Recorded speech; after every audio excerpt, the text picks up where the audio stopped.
Hey, this is Todd. I wanted to spend a few moments talking about handling player character deaths in your campaign. Right off the bat, I just want to get out of the way that this is going to be very table dependent. Your style of GMing, your style that your players like to play, there's no right or wrong answer. When you look online, various forums, you're going to see lots of very opinionated answers to that question of exactly how to handle player character deaths, how often they should happen, under what circumstances they should happen. There are many different factors to consider. Myself, I think that deaths should always be on the table, but I'm not gunning for player character deaths when I run a campaign. For me, I like to see if death happens, if it comes because of circumstances, then it happens, and then we deal with it as a table. But it's something that you're going to have to figure out for yourself based on, like I said, how you like to play and what you envision for your game and how the players at your table like to play and what they envision for their characters. There's a lot of talk if you go back and look at the old school gaming about how rough and tough it was and how common it was for players, characters, particularly lower level player characters, to bite the bucket. And this is certainly true. It was a more brutal game. Even looking at 5th edition D&D, you start off at first level. If you start off at first level, life is tough. You don't have a lot of abilities. You don't have a lot of hit points. It's fairly easy for any kind of opponent to knock you down. The difference between 5th edition and the previous editions, or at least prior to, say, maybe 3rd edition, is that even at first level with the little bit of abilities that you still have more than what they had back in the day. You were talking that, I'm not sure exactly when it happened, but way back with the original editions, clerics didn't even get any kind of healing spell till 2nd level. So all a cleric was at first level was basically a slightly weaker fighter. I think maybe they had turning still. There were also no death saves. There was no, okay, you're going to roll, miss a death save, or get a death save, and then you have 3, and then someone can come and revive you.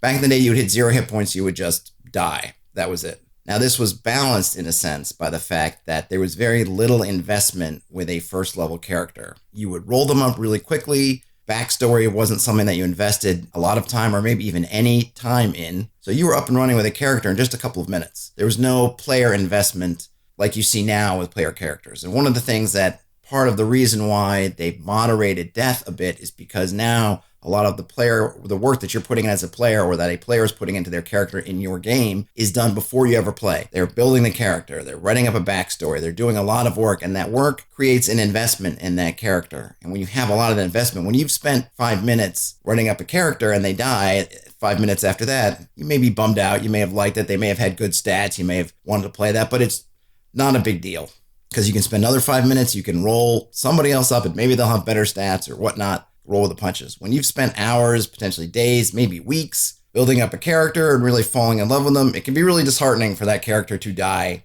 5 minutes after they come in the game.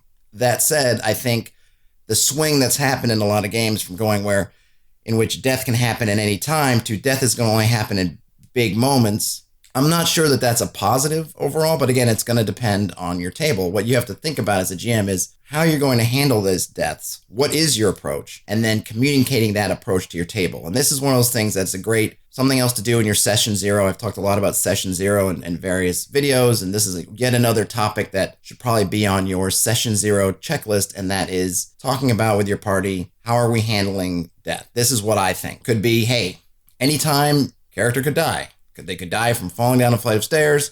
They could die from a giant rat or even a non-giant rat. That's going to happen, so be ready for that. Or it could be, I want you guys to have a grand narrative campaign, so player death's only going to happen at particular moments. There will be other setbacks. So if you get knocked out and you miss all your death saves on a giant rat, there's going to be some other consequence, but it's not going to be that you're going to lose your character. And then there are going to be games where you may say, hey, there's no death is on the table. We want to do a big arc, and the only time characters may die is if the player wants to, and then I'll work with you on that. But ultimately, everything's going to have story consequences, but death itself is not going to be an option. And there's nothing wrong with any of those choices, right? It's really about what kind of game do you want to play. The important thing is that you get in front of that, or you get out front with that, so that whatever kind of game you get from the beginning of your campaign, everyone's on the same page with what's going on, because it's important to give players that kind of heads up is this is how the game is. If I do these things and the giant rat takes me out and I'm just dead, that's obviously going to affect the way I play. If it's some other kind of consequence, then maybe that frees me up to try some different things. That's a positive way to look at it. On the other hand, someone may say, well, I can't die, so I'm just going to be reckless as hell. Why not? I'm just going to come back. And I don't mind if they add some extra challenges on top. No big deal. But it's all about knowing in advance. And then once you know, I feel like you should stick with what you set up. If you set up this is a gritty campaign and then players, their characters start dropping, then you should just stick with, well, it's a gritty campaign. If you start backtracking or changing course, it's going to confuse the players. They're not going to know how they should play. And so you end up with this muddled middle ground where people don't really know what your style is. Well, I thought this was gritty, but nobody's acting gritty. Or I thought this was, I could take chances and things because it wasn't gritty. And now I lost my PC. That's not fair, right? And that's what we want to avoid as a GM as much as possible, is this idea that players are going to come back and say, hey, that wasn't fair. I did not expect the consequences of these particular actions. But if you've said up front, this is a gritty game, and they don't treat it as such, well, that's a different conversation, right? But at least you have the high ground as far as that, hey, I told you it was going to be a gritty campaign, it's gritty. I mentioned before that back in the day, which a lot of people, grognards, whatever, will point to and say, oh, in my day, we used to kill up 5 PCs before we had breakfast. I already mentioned that was a lot easier to swallow back then because you didn't make a lot of investment in your characters. You can take that approach, which is not front-loading a lot of work on the characters. You can actually take that approach to 5th edition if you want to have a gritty game, but you're afraid that it's going to be a tough sell or tough to swallow for players because they've invested a lot of time, which is basically don't have them create ginormous backstories up front. Now, I'm not a big fan of ginormous backstories anyway, but what you could do is say, listen, let's build up your backstory over time. So all we're going to worry about for the first level or so is that maybe you're from this town, you're from something. Don't worry about whatever other things. You're from this town and maybe one incident from there, whatever your inciting incident, basically to answer the question, why are you adventuring? Let's come up with one thing. And then after that, what we're going to do is maybe 2nd level or 3rd level, we'll add another element in there. So if your inciting incident for becoming an adventurer was there was a fire at your family home and you were the only one to escape, and that having to, being sort of on the run in a sense, or without a home, or now without a family and without work, what did you do? You fell into adventuring. So that's your level 1 intro part of your backstory. And then you get to level 2 or maybe level 3, assuming you survive that long, and now you can add another step.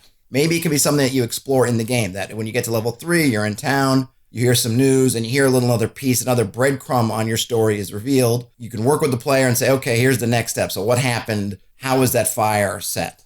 Who or what was responsible for that fire? And then you can add that piece in, then you play for a couple more levels, and you can keep adding pieces in. And the idea is that if the problem with player characters dying, is the fact that they have this big investment, then what you do is you slow that investment down so that you get to a level when they're super invested, when their characters have more survivability, because the life expectancy of characters is going to go up the longer they adventure. They're going to become higher level. They're going to have money to pay for things like potential resurrections. They're going to potentially get spells that are going to help them. All these things are going to come along. They're going to have more potions and magic items and things. And even though the threats will be getting larger, you're a little bit safer, and then you just keep getting a little bit safer and a little bit safer, so that by the time you reach those, 10th level, you could feel pretty good about staying alive. Doesn't mean you're going to.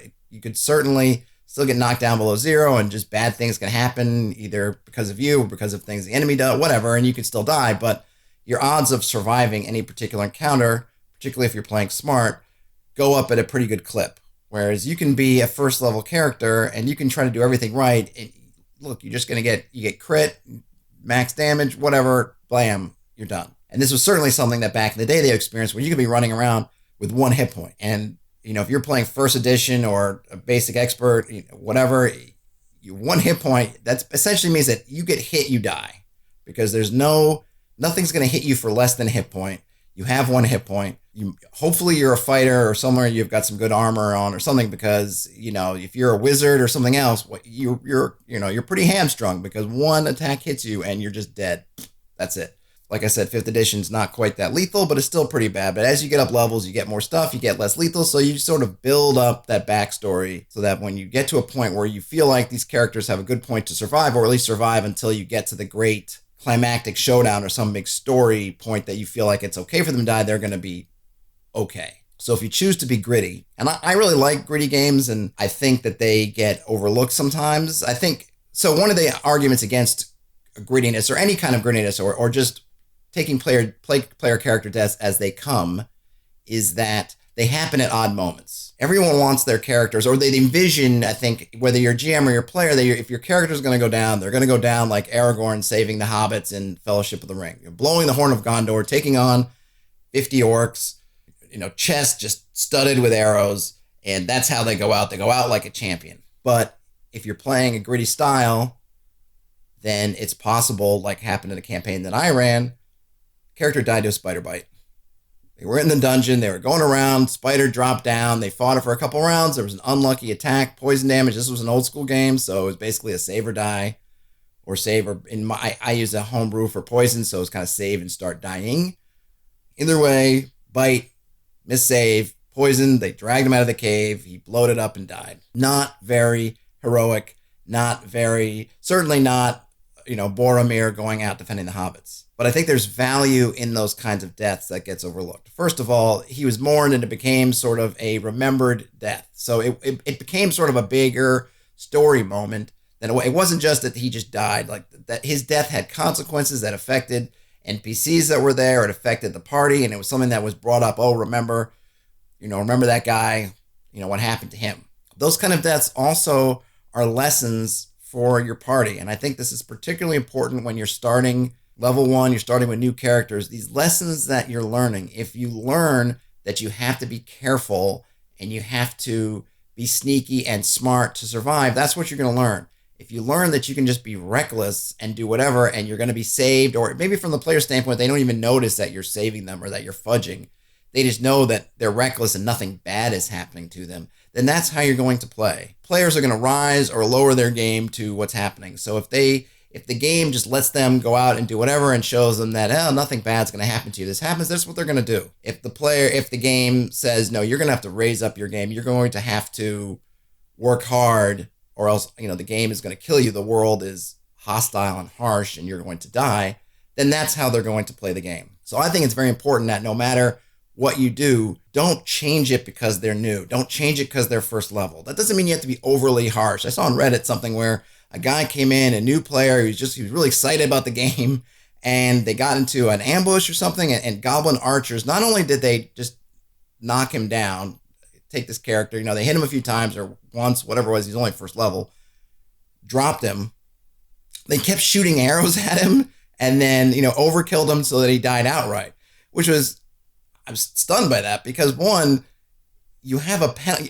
Theoretically, if the GM was playing it right, they're supposed to be at disadvantage firing missile weapons at a prone opponent because they've been knocked down. 2, not enough that you knock them down, but really, do you think these goblins really just sit there and say, no, we have to make sure this one PC is murdered? So it was sort of harsh, but I could see that maybe the GM is like, hey, this is how the game is. This is how these goblins are. They know that you are one healing word away from hopping back up, so they're going to make sure you're dead. Now, I don't know if that player, I think from comments from the person who posted this situation, that the players seem to be okay with it, but maybe a little downtrodden by it, which is understandable. Again, like I was mentioning, they'd made backstory, they'd spent a lot of effort, and now it's gone. But if he comes back and if he keeps playing, I guarantee you they're going to remember that moment. Now, I don't know what they did, whether they didn't have cover, whether they broke cover, whether they allowed themselves, whatever the situation was, but you're definitely going to try not to repeat that situation again. I have an experience where I was a player in an online game.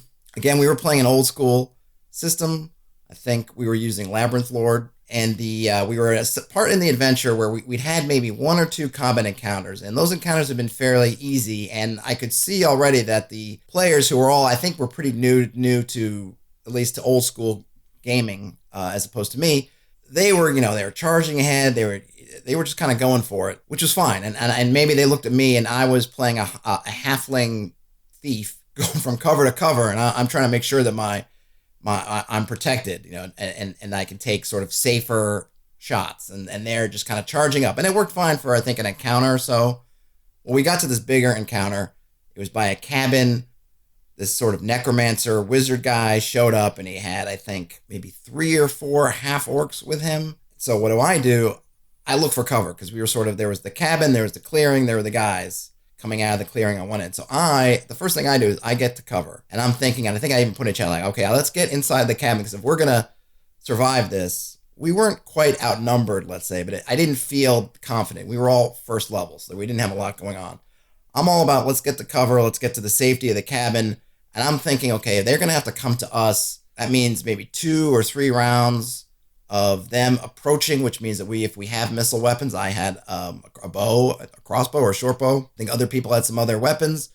Missile weapons, we had a wizard who I guess probably at least had maybe a magic missile. Let's make them eat up a bunch of damage before they get to the cabin, and we'll have cover, so if they have missile weapons, we'll be more protected, and we can use the doorway or something where we can try to jam them up so they can't bring everybody to bear at once. That was my grand plan. Of course, it was blown out of the water the minute the fighter, I think, decides to just charge down the middle of this open field past all 3 of the orcs, or at least he attempted to pass all 3 of these orcs to get to the necromancer. And I think his idea, which wasn't a bad one, which is if we take out the leader, maybe the rest of them will give up and retreat. Hey, great idea. But you can't just march through there. He couldn't get all the way through, so he ended up just finishing his movement essentially surrounded by enemies. Bottom line, he gets cut down.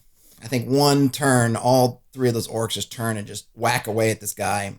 So he's out. So now it's down to me, the wizard, and the cleric. Because I think we had me, a thief, there was a wizard, there was a cleric, and there was a fighter. Fighter's gone.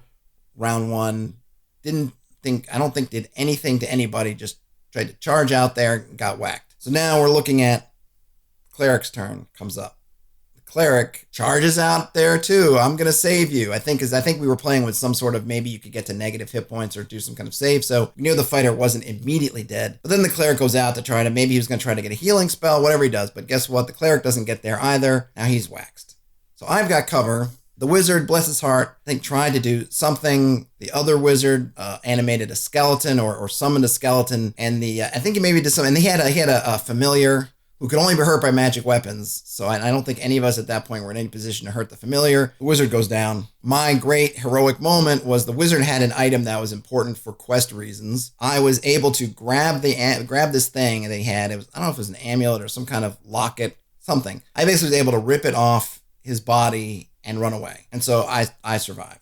Now, I say this whole story to illustrate that when new characters, when these guys came back, all these players came back with new characters, and we went continuing on this adventure into sort of a dungeon area, I can tell you they played those new encounters completely differently than they did before. There was no more just, I'm going to charge out there. No, everyone was a lot more careful trying to use the lay of the land, use cover. If you can make them come down the hallway to you, do that. If we can surprise them, if we can get them from a distance and they can't even see us, do that. Their tactics changed completely. And the reason they changed is because they were forced to change. They had to be shown those things are going to get you killed. That's how you die. And it was important for them to learn that lesson. But they're not going to learn that lesson if the GM had fudged dice. If the GM had said, I don't want them to die. They're new. I don't want them to start the game on a bad note. I want them to feel heroic. So I'm going to let the fighter get through. You know what happens? The fighter's just going to keep doing that. And if that's your style of campaign, hey, great, because now you're encouraging the kind of behavior that you want. But if you want this fighter to learn, or the player who's playing this fighter to learn, hey, I have to play smarter. I have to think about real kind of battlefield tactics and not sort of video game superhero tactics, then the way they learn that is through, getting knocked down a peg or two. You could say, well, I'm going to knock him out, or I'm going to do something else, and he's going to learn the lesson. I don't think that really works, because people aren't going to really see the lesson from that, because they didn't get, you put your hand on the stove, the hot stove, and it just gets warm. That doesn't really dissuade you from putting your hand on the stove. Put your hand on the stove and you get burned, you learn. So if you're going to go gritty, or really whatever style you end up choosing as far as handling player character death, make sure you stick with it, and stick with it early. Stick to your guns. If you say this is how we're going to play, and unfortunately it comes up early on in the campaign, avoid the impulse to not stick to your plan, to say, well, I was going to be gritty, but now I'm not. Because you know what? You're teaching these players, particularly new players, particularly early on in the campaign, you're teaching everybody, how is your world? How does it operate? What is it like to be a character? What do I need to do? So you're teaching them all these lessons. They're not going to learn it if you don't hit them with some of those consequences.